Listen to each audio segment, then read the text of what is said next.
Welcome back. As stunning as this statue of Dr. Mary McLeod Bethune is, this 3-ton sculpture also carries with it a heavy meaning and message. Dr. Bethune, a black woman and civil rights leader, replaces in Statuary Hall the likeness of a Confederate general who's represented the state of Florida there since 1922.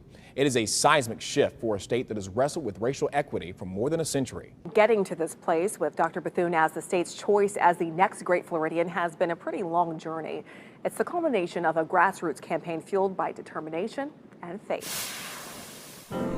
We are rising out of the darkness of slavery into the light of freedom. It is a big deal. You're talking about a black woman who was the first in her family born free, replacing a Confederate general. This dream, this idea, this aspiration, this is what American democracy means to me. It's true. Dr. Mary McLeod Bethune's greatest posthumous honor comes with immense weight, replacing Confederate General Edmund Kirby Smith as one of Florida's 2 representatives in Statuary Hall.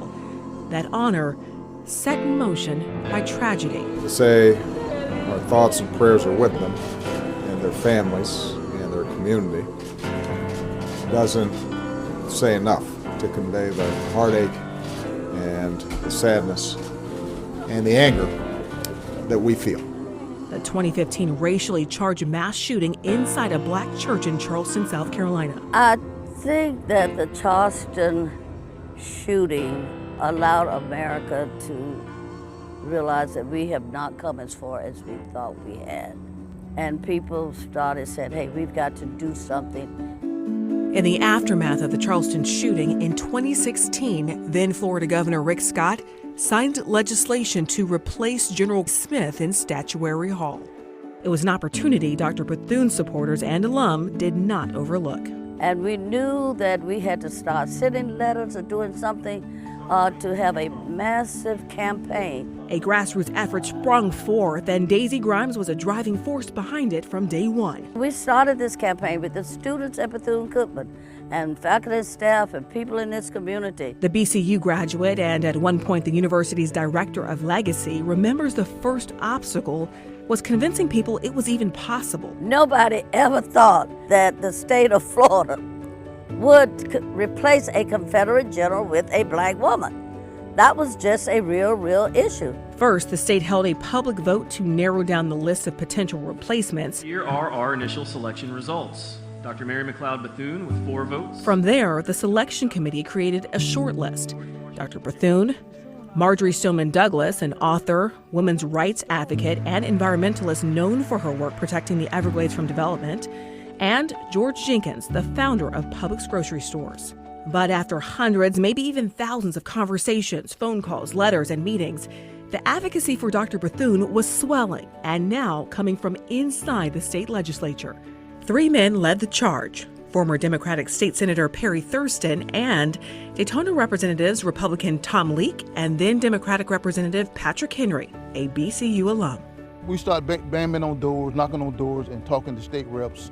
Even from some of the really strong conservatives, they liked the idea once I presented all the things that she had done. And bipartisan support was a must with a Republican-controlled legislature. She's the embodiment of bipartisanship, and it seemed like something that everyone should be able to get behind. Republican Representative Tom Leake, working alongside Henry, first helped sway the members. Was it hard to convince others in your party, the speaker, for example, was it hard to convince them? No, really the issue is not, it wasn't difficult to convince anybody. It was the more difficult issue is making it a priority. We get 60 days to move things forward, and so only the high priority issues really get to move forward. And what this needed was someone to come and push it and say, no, this is a high priority. And as soon as I sat down with the speaker at the time, he said, you're right, that is a high priority, and that's an opportunity that we should take. I only ask that when it's time to vote, that you vote yes and join me in making history by putting Mary McLeod Bethune into Statuary Hall. And with that, Leake and Henry got it done.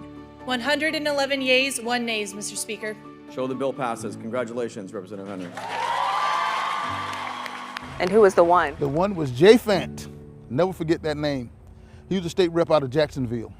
He told me he just didn't think that was right to replace Confederate generals. Now it just had to pass the Senate, which it did unanimously, thanks in large part to then State Senator Perry Thurston, who sponsored the Senate bill. The truth be told, we vote unanimously on a lot of legislation, but not on controversial legislation. And this had the capability of being controversial, but it wasn't. And it wasn't because the people in the places who had the opportunity to speak on behalf of making this change did. Even though the votes were in and counted, Dr. Bethune's statue wasn't yet a done deal. Here's why. To widen the appeal of their candidate during the selection process, the backers of Marjory Stoneman Douglas and George Jenkins offered to pay for the statue's creation, taking the cost burden off of the state of Florida. So, to keep her in the running, Dr. Bethune's supporters did the same. You know, you've got some great people who put together the financing subsequent that made it happen. Helping lead that effort, the Mary McLeod Bethune Statuary Fund chairperson, Nancy Lohman.